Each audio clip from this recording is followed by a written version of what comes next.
The Evil Eye, a short story by Mary Wollstonecraft Shelley. The wild Albanian kirtled to his knee, with shawl-girt head and ornamented gun, and gold-embroidered garments fair to see, the crimson-scarfed man of Macedon. Lord Byron. The Moro, Catustius Ziani, travelled wearily and in fear of its robber inhabitants through the Pashalik of Yanina. Yet he had no cause for dread. Did he arrive, tired and hungry, in a solitary village? Did he find himself in the uninhabited wilds suddenly surrounded by a band of clefts? Or in the larger towns did he shrink at finding himself, soul of his race, among the savage mountaineers and despotic Turk? As soon as he announced himself the Pobratimo, one of Dmitri of the Evil Eye, every hand was held out, every voice spoke welcome. 1. In Greece, especially in Illyria and Epirus, it is no uncommon thing for persons of the same sex to swear friendship. The church contains a ritual to consecrate this vow. Two men thus united are called pobratimi, the women posistrime. The Albanian Dmitri was a native of the village of Corvo. Among the savage mountains of the district between Yanina and Terpellene, the deep, broad stream of Argyro Castro flows, bastioned to the west by abrupt wood-covered precipices, shadowed to the east by elevated mountains. The highest among these is Mount Trebochi, and in a romantic folding of that hill, distinct with minarets, crowned by a dome rising from out a group of pyramidal cypresses, is the picturesque village of Corvo. Sheep and goats form the apparent treasure of its inhabitants. Their guns and yataghans, their warlike habits, and with them, the noble profession of robbery, are sources of still greater wealth. Among a race renowned for dauntless courage and sanguinary enterprise, Dmitri was distinguished. It was said that in his youth, this cleft was remarkable for a gentler disposition and more refined taste than is usual with his countrymen. He had been a wanderer and had learned European arts, of which he was not a little proud. He could read and write Greek, and a book was often stowed beside his pistols in his girdle. He had spent several years in Scio, the most civilized of the Greek islands, and had married a Sciote girl. The Albanians are characterized as despisers of women, but Dmitri, in becoming the husband of Helena, enlisted under a more chivalrous rule and became the proselyte of a better creed. Often he returned to his native hills and fought under the banner of the renowned Ali, and then came back to his island home. The love of the tamed barbarian was concentrated, burning, and something beyond this. It was a portion of his living, beating heart, the nobler part of himself, the diviner mould in which his rugged nature had been recast. On his return from one of his Albanian expeditions, he found his home ravaged by the Mainotes. Helena, they pointed to her tomb, nor dared tell him how she died. His only child, his lovely infant daughter, was stolen. His treasure house of love and happiness was rifled, its gold-excelling wealth changed to blank desolation. Dmitri spent 3 years in endeavours to recover his lost offspring. He was exposed to 1,000 dangers, underwent incredible hardships. He dared the wild beast in his lair, the Mainote in his port of refuge. He attacked and was attacked by them. He wore the badge of his daring in a deep gash across his eyebrow and cheek. On this occasion he had died, but that Catustius, seeing a scuffle on shore and a man left for dead, disembarked from a Morio Sacovella, carried him away, tended and cured him. They exchanged vows of friendship, and for some time the Albanian shared his brother's toils, but they were too pacific to suit his taste, and he returned to Corvo. Who in the mutilated savage could recognize the handsomest amongst the Arnauts? His habits kept pace with his change of physiognomy. He grew ferocious and hard-hearted. He only smiled when engaged in dangerous enterprise. He had arrived at that worst state of ruffian feeling, the taking delight in blood. He grew old in these occupations. His mind became reckless, his countenance more dark. Men trembled before his glance. Women and children exclaimed in terror, "The Evil Eye!" The opinion became prevalent. He shared it himself. He gloried in the dread privilege. And when his victim shivered and withered beneath the mortal influence, the fiendish laugh with which he hailed this demonstration of his power struck with worse dismay the failing heart of the fascinated person. But Dmitri could command the arrows of his sight, and his comrades respected him the more for his supernatural attribute since they did not fear the exercise of it on themselves. Dmitri had just returned from an expedition beyond Prevesa. He and his comrades were laden with spoil. They killed and roasted a goat whole for their repast. They drank dry several wineskins. Then, round the fire in the court, they abandoned themselves to the delights of the kerchief dance, roaring out the chorus as they dropped upon and then rebounded from their knees and whirled round and round with an activity all their own. The heart of Dmitri was heavy. He refused to dance and sat apart, at first joining in the song with his voice and lute, till the air changed to one that reminded him of better days. His voice died away. His instrument dropped from his hands, and his head sank upon his breast. At the sound of stranger footsteps, he started up. In the form before him, he surely recognized a friend. He was not mistaken. With a joyful exclamation, he welcomed Katustius Ziani, clasping his hand and kissing him on the cheek. The traveller was weary, so they retired to Dmitri's own home, a neatly plastered, whitewashed cottage whose earthen floor was perfectly dry and clean, and the walls hung with arms, some richly ornamented, and other trophies of his kleptic triumphs. A fire was kindled by his aged female attendant. The friends reposed on mats of white rushes while she prepared the pilaf and seethed flesh of kid. She placed a bright tin tray on a block of wood before them, and heaped upon it cakes of Indian corn, goat's milk cheese, eggs, and olives. A jar of water from their purest spring, and skin of wine served to refresh and cheer the thirsty traveller. After supper, the guest spoke of the object of his visit. "I come to my Pobratimo," he said, "to claim the performance of his vow. When I rescued you from the savage Kakovounis of Boularias, you pledged to me your gratitude and faith. Do you disclaim the debt?" Dmitri's brow darkened. "My brother," he cried, "need not remind me of what I owe. Command my life. In what can the mountain cleft aid the son of the wealthy Ziani?" "The son of Ziani is a beggar," rejoined Katustius, "and must perish if his brother deny his assistance." The Morio then told his tale. He had been brought up as the only son of a rich merchant of Corinth. He had often sailed as Karavokiri, two of his father's vessels to Stamboul, and even to Calabria. Some years before, he had been boarded and taken by a Barbary corsair. His life since then had been adventurous, he said. In truth, it had been a guilty one. He had become a renegade, and won regard from his new allies, not by his superior courage, for he was cowardly, but by the frauds that make men wealthy. In the midst of this career, some superstition had influenced him, and he had returned to his ancient religion. He escaped from Africa, wandered through Syria, crossed to Europe, found occupation in Constantinople, and thus years passed. At last, as he was on the point of marriage with a Phanariotta beauty, he fell again into poverty, and he returned to Corinth to see if his father's fortunes had prospered during his long wanderings. He found that while these had improved to a wonder, they were lost to him forever. His father, during his protracted absence, acknowledged another son as his, and dying a year before, had left all to him. Katustius found this unknown kinsman with his wife and child in possession of his expected inheritance. Cyril divided with him, it is true, their parents' property, but Katustius grasped at all and resolved to obtain it.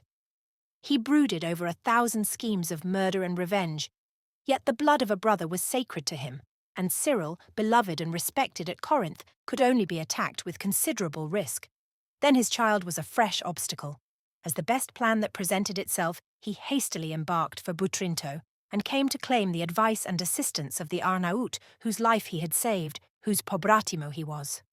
Not thus barely did he tell his tale, but glossed it over, so that had Dmitri needed the incitement of justice, which was not at all a desideratum with him, he would have been satisfied that Cyril was a base interloper, and that the whole transaction was one of imposture and villainy. 2. Master of a merchant ship.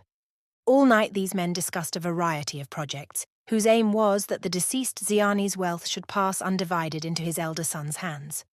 At morning's dawn, Katustius departed, and 2 days afterwards Dmitri quitted his mountain home. His first care had been to purchase a horse, long coveted by him on account of its beauty and fleetness. He provided cartridges and replenished his powder horn. His accoutrements were rich, his dress gay, his arms glittered in the sun. His long hair fell straight from under the shawl twisted round his cap, even to his waist. A shaggy white capote hung from his shoulder, his face wrinkled and puckered by exposure to the seasons, his brow furrowed with care, his mustachios long and jet black, his scarred face, his wild, savage eyes, his whole appearance not deficient in barbaric grace but stamped chiefly with ferocity and bandit pride, inspired, and we need not wonder, the superstitious Greek with a belief that a supernatural spirit of evil dwelt in his aspect, blasting and destroying. Now prepared for his journey, he departed from Corvo, crossing the woods of Acarnania on his way to Morea. Wherefore does Zella tremble and press her boy to her bosom, as if fearful of evil? Thus asked Cyril Ziani, returning from the city of Corinth to his own rural abode. It was a home of beauty. The abruptly broken hills covered with olives or brighter plantations of orange trees overlooked the blue waves of the Gulf of Aegina. A myrtle underwood spread sweet scent around and dipped its dark shining leaves into the sea itself. The low-roofed house was shaded by 2 enormous fig trees, while vineyards and cornland stretched along the gentle upland to the north. When Zella saw her husband, she smiled, though her cheek was still pale and her lips quivering. "Now you are near to guard us," she said. "I dismiss fear, but danger threatens our Constans, and I shudder to remember that an evil eye has been upon him." Cyril caught up his child. "By my head!" he cried. "Thou speakest of an ill thing. The Franks call this superstition, but let us beware. His cheek is still rosy, his tresses flowing gold. Speak, Constans. Hail thy father, my brave fellow." It was but a short-lived fear. No ill ensued, and they soon forgot an incident which had causelessly made their hearts to quail. A week afterwards, Cyril returned, as he was wont from shipping a cargo of currants, to his retreat on the coast. It was a beautiful summer evening. The creaking water wheel, which produced the irrigation of the land, chimed in with the last song of the noisy cicala. The rippling waves spent themselves almost silently among the shingles. This was his home, but where its lovely flower? Zella did not come forth to welcome him. A domestic pointed to a chapel on a neighbouring acclivity, and there he found her. His child, nearly 3 years of age, was in his nurse's arms. His wife was praying fervently while the tears streamed down her cheeks. Cyril demanded anxiously the meaning of this scene, but the nurse sobbed. Zella continued to pray and weep, and the boy from sympathy began to cry. This was too much for man to endure. Cyril left the chapel. He leant against a walnut tree. His first exclamation was a customary Greek one. "Welcome this misfortune so that it comes single." But what was the ill that had occurred? Unapparent was it yet, but the spirit of evil is most fatal when unseen. He was happy, a lovely wife, a blooming child, a peaceful home, competence, and the prospect of wealth. These blessings were his, yet how often does fortune use such as her decoys? He was a slave in an enslaved land, a mortal subject to the high destinies, and 10,000 were the envenomed darts which might be hurled at his devoted head. Now, timid and trembling, Zella came from the chapel. Her explanation did not calm his fears. Again the evil eye had been on his child, and deep malignity lurked surely under this second visitation. The same man, an Arnaut, with glittering arms, gay attire, mounted on a black steed, came from the neighbouring ilex grove and, riding furiously up to the door, suddenly checked and reined in his horse at the very threshold. The child ran towards him. The Arnaut bent his sinister eyes upon him. "Lovely art thou, bright infant," he cried. "Thy blue eyes are beaming, thy golden tresses fair to see, but thou art a vision fleeting as beautiful. Look at me." The innocent looked up, uttered a shriek, and fell gasping on the ground. The women rushed forward to seize him. The Albanian put spurs to his horse, and galloping swiftly across the little plain, up the wooded hillside, he was soon lost to sight. Zella and the nurse bore the child to the chapel. They sprinkled him with holy water, and, as he revived, besought the Panagia with earnest prayers to save him from the menaced ill. Several months elapsed. Little Constans grew in intelligence and beauty. No blight had visited the flower of love, and its parents dismissed fear. Sometimes Cyril indulged in a joke at the expense of the evil eye, but Zella thought it unlucky to laugh, and crossed herself whenever the event was alluded to. At this time Catustius visited their abode. He was on his way, he said, to Stamboul, and he came to know whether he could serve his brother in any of his transactions in the capital. Cyril and Zella received him with cordial affection. They rejoiced to perceive that fraternal love was beginning to warm his heart. He seemed full of ambition and hope. The brothers discussed his prospects, the politics of Europe, and the intrigues of the Fana. The petty affairs of Corinth even were made subjects of discourse, and the probability that in a short time, young as he was, Cyril would be named Kodyabashi of the province. On the morrow, Catustius prepared to depart. "One favour does the voluntary exile ask. Will my brother and sister accompany me some hours on my way to Napoli, whence I embark?" Zella was unwilling to quit her home, even for a short interval, but she suffered herself to be persuaded, and they proceeded all together for several miles towards the capital of the Morea. At noontide, they made a repast under the shadow of a grove of oaks, and then separated. Returning homeward, the wedded pair congratulated themselves on their tranquil life and peaceful happiness, contrasted with the wanderers' lonely and homeless pleasures. These feelings increased in intensity as they drew nearer their dwelling and anticipated the lisped welcome of their idolized child. From an eminence they looked upon the fertile vale which was their home. It was situated on the southern side of the isthmus and looked upon the Gulf of Aegina. All was verdant, tranquil, and beautiful. They descended into the plain. There a singular appearance attracted their attention. A plough with its yoke of oxen had been deserted midway in the furrow. The animals had dragged it to the side of the field and endeavoured to repose as well as their conjunction permitted. The sun already touched its western bourne, and the summits of the trees were gilded by its parting beams. All was silent. Even the eternal water-wheel was still. No menials appeared at their usual rustic labours. From the house, the voice of wailing was too plainly heard. "My child!" Zella exclaimed. Cyril began to reassure her. But another lament arose, and he hurried on. She dismounted and would have followed him, but sank on the roadside. Her husband returned. "Courage, my beloved," he cried. "I will not repose night nor day until Constance is restored to us. Trust to me. Farewell." With these words he rode swiftly on. Her worst fears were thus confirmed. Her maternal heart, lately so joyous, became the abode of despair, while the nurse's narration of the sad occurrence tended but to add worse fear to fear. Thus it was.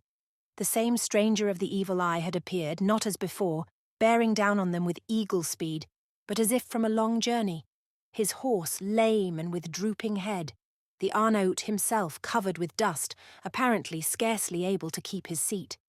"By the life of your child," he said, "give a cup of water to one who faints with thirst." The nurse, with Constance in her arms, got a bowl of the desired liquid and presented it.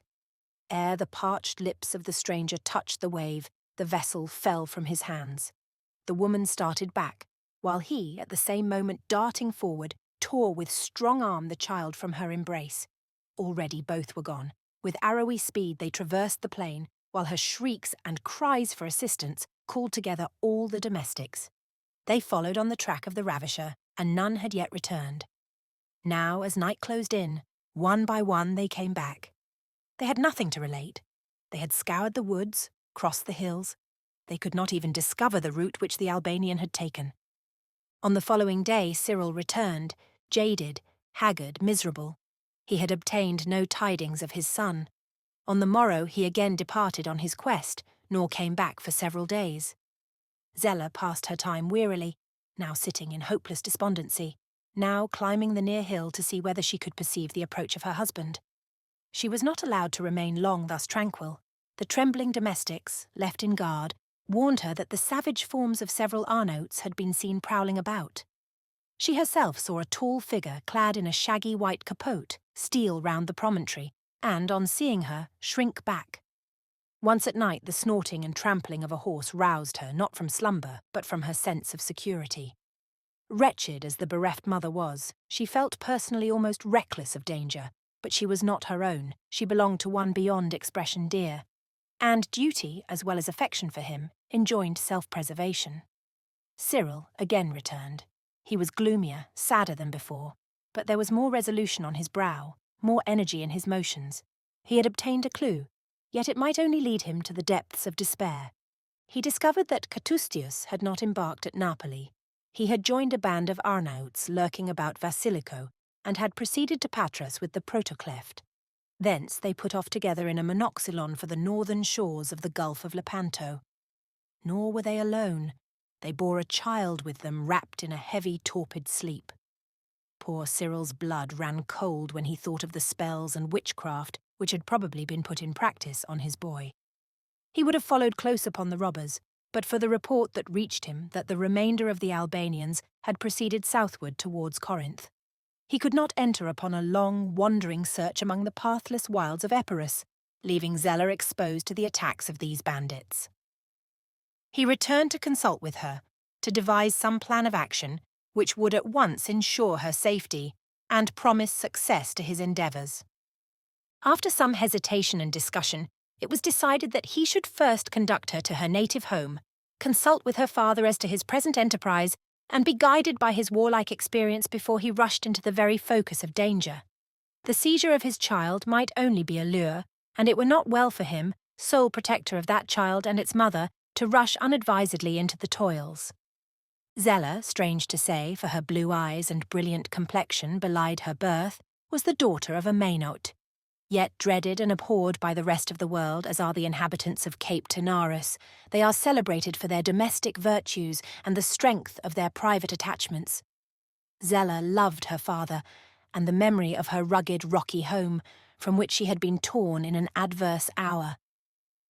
Near neighbours of the Mainotes, dwelling in the ruder and wildest portion of Maina, are the Kakavugnis, a dark, suspicious race of squat and stunted form, strongly contrasted with the tranquil cast of countenance characteristic of the Mainote. The two tribes are embroiled in perpetual quarrels. The narrow sea-girt abode which they share affords at once a secure place of refuge from the foreign enemy and all the facilities of internal mountain warfare. Cyril had once, during a coasting voyage, been driven by stress of weather into the little bay on whose shores is placed the small town of Cardamila. The crew at first dreaded to be captured by the pirates, but they were reassured on finding them fully occupied by their domestic dissensions. A band of Kakavugnes were besieging the castellated rock overlooking Cardamila, blockading the fortress in which the Mainote Capitano and his family had taken refuge. 2 days passed thus, while furious contrary winds detained Cyril in the bay. On the third evening, the western gale subsided, and a land breeze promised to emancipate them from their perilous condition. When in the night, as they were about to put off in a boat from shore, they were hailed by a party of Mainotes, and one, an old man of commanding figure, demanded a parley. He was the Capitano of Cardamila, the chief of the fortress, now attacked by his implacable enemies. He saw no escape. He must fall, and his chief desire was to save his treasure and his family from the hands of his enemies. Cyril consented to receive them on board. The latter consisted of an old mother, a paramana, and a young and beautiful girl, his daughter. Cyril conducted them in safety to Napoli. Soon after, the Capitano's mother and paramana returned to their native town, while, with her father's consent, fair Zella became the wife of her preserver.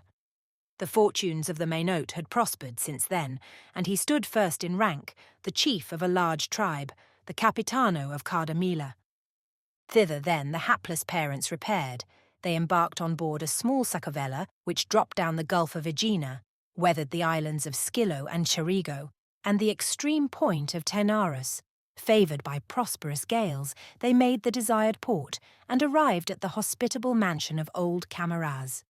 He heard their tale with indignation, swore by his beard to dip his poniard in the best blood of Catustius, and insisted upon accompanying his son-in-law on his expedition to Albania. No time was lost. The grey-headed mariner, still full of energy, hastened every preparation. Cyril and Zella parted. 1,000 fears, 1,000 hours of misery rose between the pair, late sharers in perfect happiness. The boisterous sea and distant lands were the smallest of the obstacles that divided them. They would not fear the worst. Yet hope, a sickly plant, faded in their hearts as they tore themselves asunder after a last embrace. Zella returned from the fertile district of Corinth to her barren native rocks. She felt all joy expire as she viewed from the rugged shore the lessening sails of the Sacovella. Days and weeks passed, and still she remained in solitary and sad expectation. She never joined in the dance, nor made one in the assemblies of her countrywomen who met together at evening-tide to sing, tell stories, and while away the time in dance and gaiety. She secluded herself in the most lonely part of her father's house, and gazed unceasingly from the lattice upon the sea beneath, or wandered on the rocky beach. And when tempest darkened the sky, and each precipitous promontory grew purple under the shadows of the wide-winged clouds, when the roar of the surges was on the shore, and the white crests of the waves, seen afar upon the ocean plain, showed like flocks of new-shorn sheep scattered along wide-extended downs, she felt neither gale nor inclement cold, nor returned home till recalled by her attendants. In obedience to them, she sought the shelter of her abode, not to remain long, for the wild winds spoke to her, and the stormy ocean reproached her tranquillity. Unable to control the impulse, she would rush from her habitation on the cliff, nor remember, till she reached the shore, that her papooses were left midway on the mountain path, and that her forgotten veil and disordered dress were unmeet for such a scene. Often the unnumbered hours sped on, while this orphaned child of happiness leant on a cold, dark rock. The low-browed crags beetled over her, the surges broke at her feet, her fair limbs were stained by spray, her tresses dishevelled by the gale.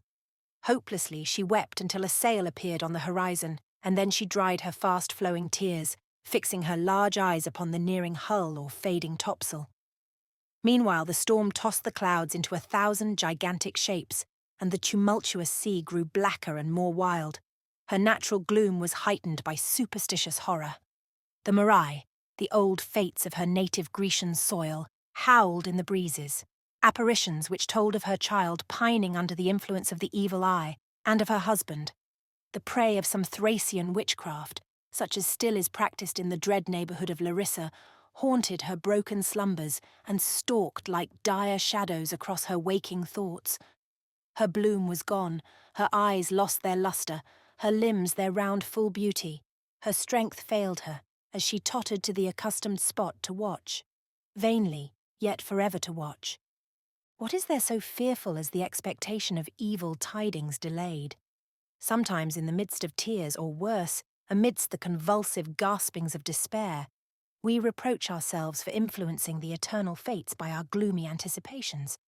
Then, if a smile wreathe the mourner's quivering lip, it is arrested by a throb of agony. Alas! Are not the dark tresses of the young painted grey, the full cheek of beauty delved with sad lines by the spirits of such hours? Misery is a more welcome visitant when she comes in her darkest guise and wraps us in perpetual black. For then the heart no longer sickens with disappointed hope.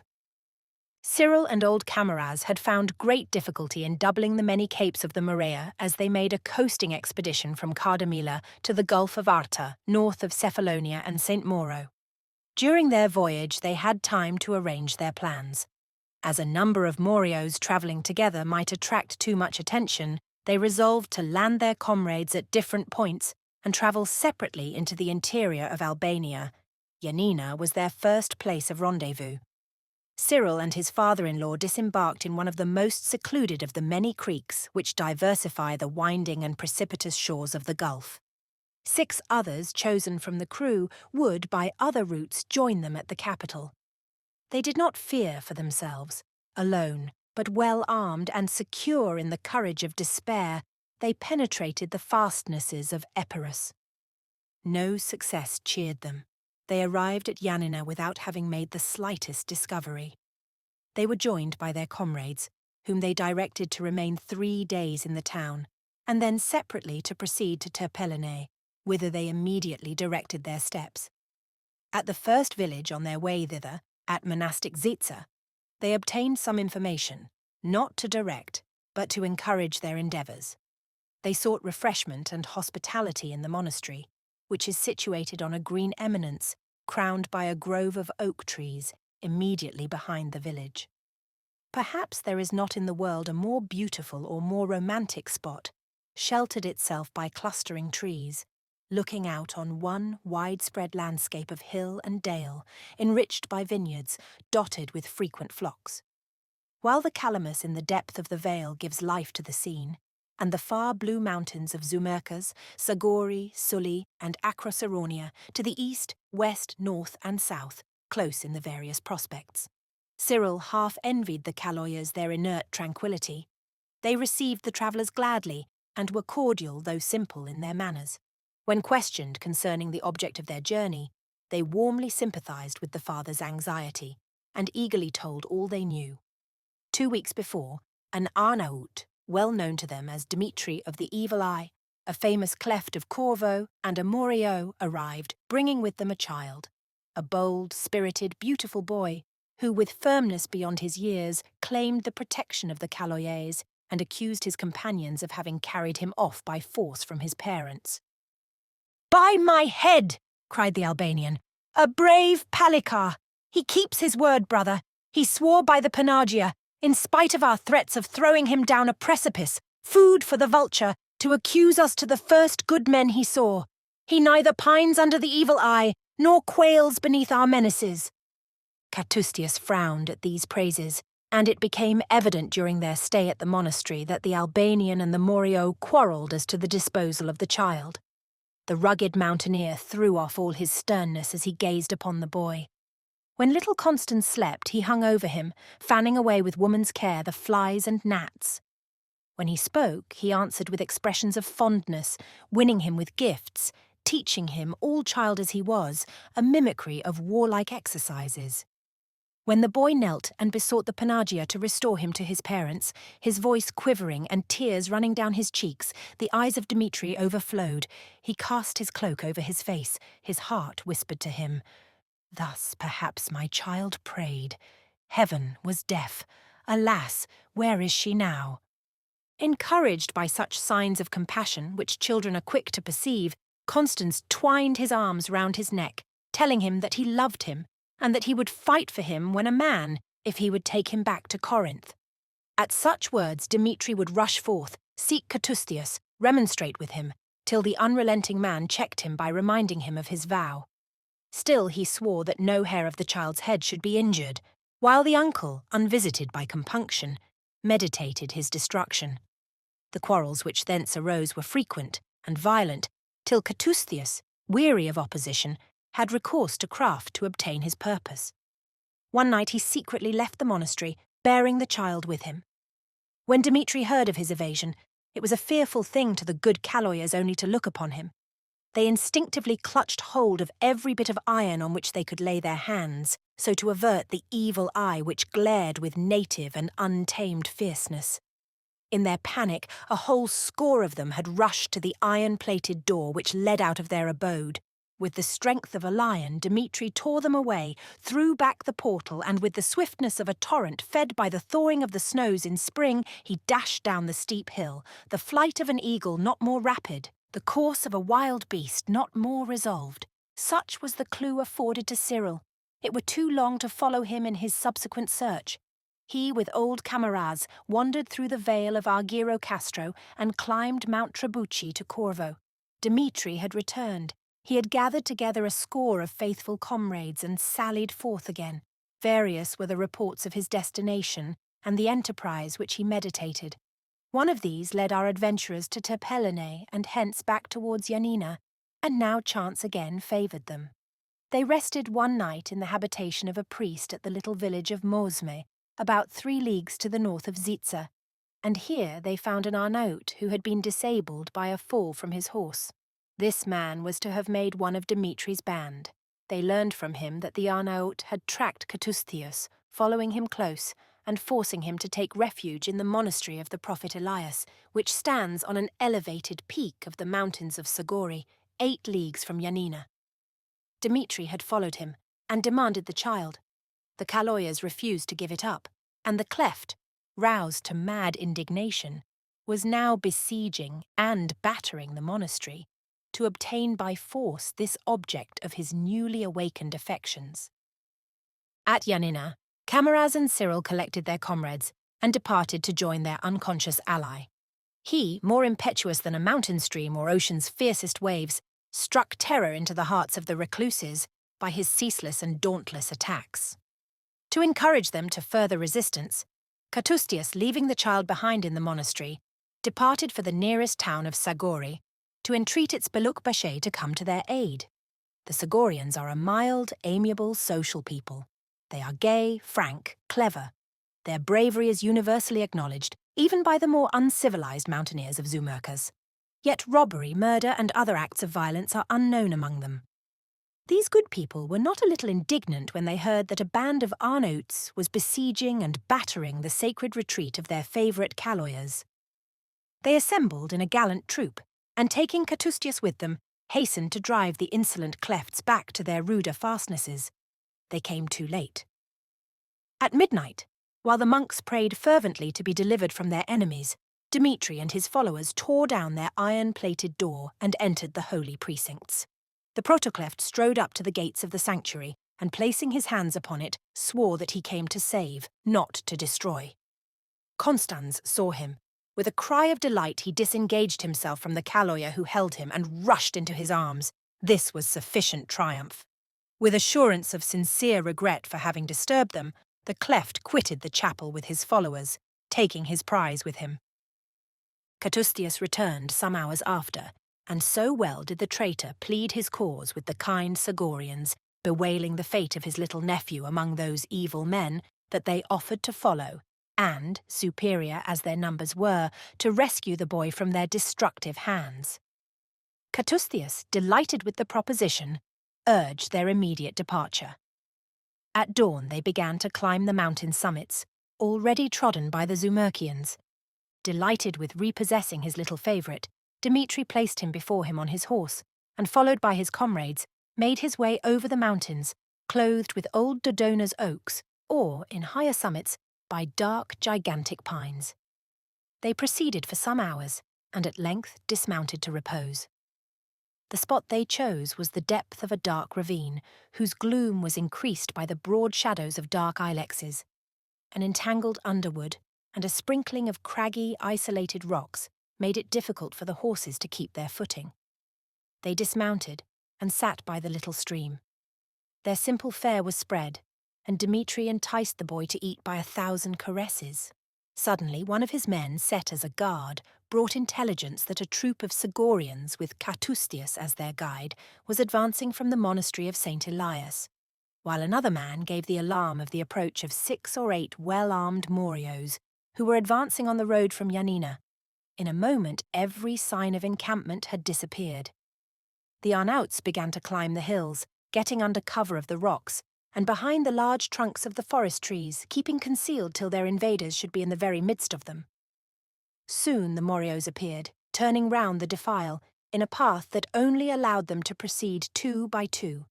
They were unaware of danger and walked carelessly, until a shot that whizzed over the head of one, striking the bough of a tree, recalled them from their security.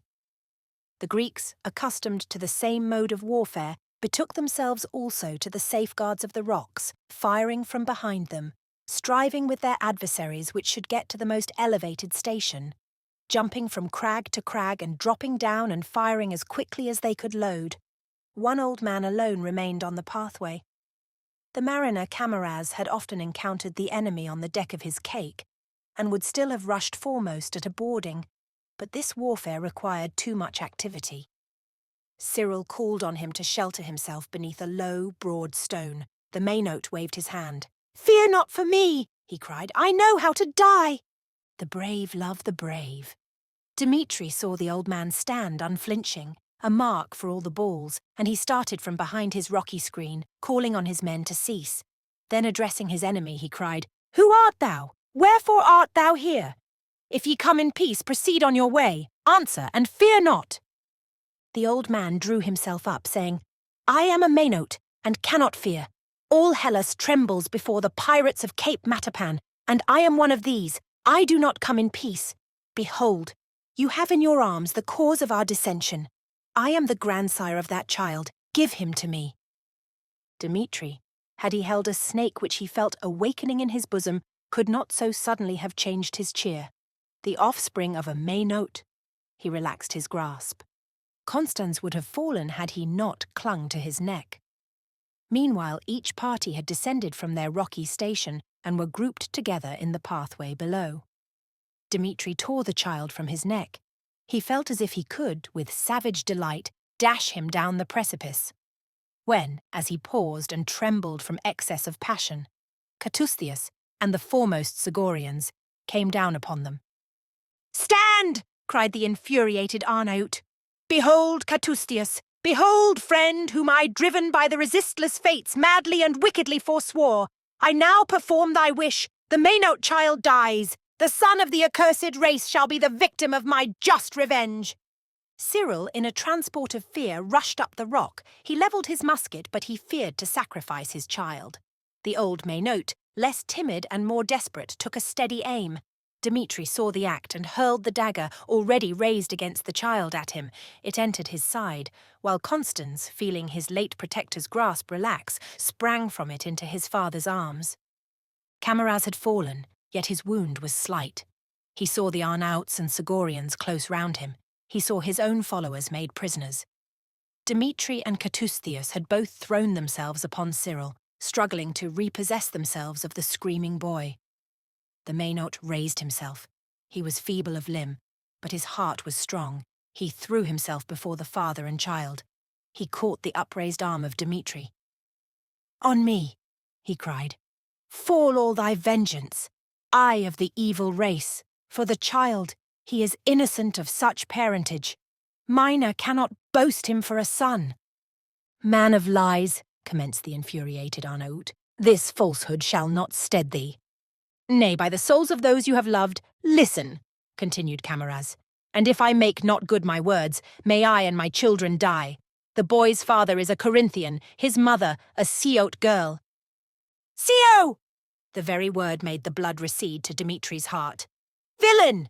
he cried, dashing aside Katustius's arm, which was raised against poor Constans. "I guard this child. Dare not to injure him. Speak, old man, and fear not, so that thou speakest the truth." 15 years ago," said Camaraz, "I hovered with my caique in search of prey on the coast of Schio. A cottage stood on the borders of a chestnut wood. It was the habitation of the widow of a wealthy islander. She dwelt in it with her only daughter, married to an Albanian, then absent. The good woman was reported to have a concealed treasure in her house. The girl herself would be rich spoil. It was an adventure worth the risk.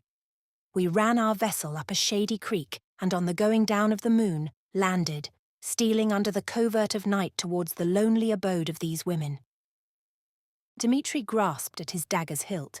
It was no longer there. He half drew a pistol from his girdle.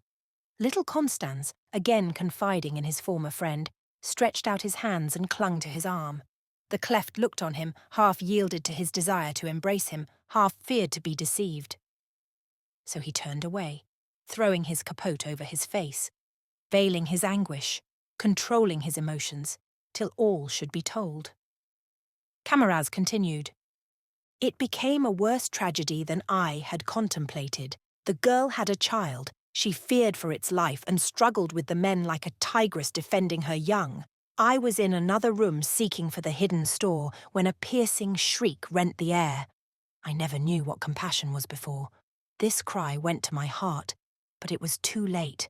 The poor girl had sunk to the ground, the life-tide oozing from her bosom. I know not why, but I turned woman in my regret for the slain beauty. I meant to have carried her and her child on board, to see if aught could be done to save her, but she died ere we left the shore. I thought she would like her island grave best, and truly feared that she might turn vampire to haunt me, did I carry her away. So we left her corpse for the priests to bury, and carried off the child, then about 2 years old. She could say few words except her own name. That was Zella, and she is the mother of this boy." A succession of arrivals in the bay of Cardamila had kept poor Zella watching for many nights. Her attendant had, in despair of ever seeing her sleep again, drugged with opium the few cakes she persuaded her to eat. But the poor woman did not calculate on the power of mind over body, of love over every enemy, physical or moral, arrayed against it. Zella lay on her couch, her spirit somewhat subdued, but her heart alive, her eyes unclosed. In the night, led by some unexplained impulse, she crawled to her lattice and saw a little Sacavella enter the bay. It ran in swiftly under favour of the wind and was lost to her sight under a jutting crag. Lightly, she trod the marble floor of her chamber. She drew a large shawl close round her. She descended the rocky pathway and reached, with swift steps, the beach. Still the vessel was invisible, and she was half inclined to think that it was the offspring of her excited imagination. Yet she lingered. She felt a sickness at her very heart whenever she attempted to move, and her eyelids weighed down in spite of herself. The desire of sleep at last became irresistible. She lay down on the shingles, reposed her head on the cold, hard pillow, folded her shawl still closer, and gave herself up to forgetfulness. So profoundly did she slumber under the influence of the opiate, that for many hours she was insensible of any change in her situation. By degrees only she awoke, by degrees only became aware of the objects around her. The breeze felt fresh and free, so was it ever on the wave-beaten coast. The waters rippled near, their dash had been in her ears as she yielded to repose. But this was not her stony couch, that canopy, not the dark overhanging cliff. Suddenly she lifted up her head. She was on the deck of a small vessel which was skimming swiftly over the ocean waves. A cloak of sables pillowed her head. The shores of Cape Matapan were to her left, and they steered right towards the noonday sun. Wonder rather than fear possessed her. With a quick hand she drew aside the sail that veiled her from the crew. The dreaded Albanian was sitting close at her side, her Constans cradled in his arms. She uttered a cry. Cyril turned at the sound, and in a moment she was folded in his embrace.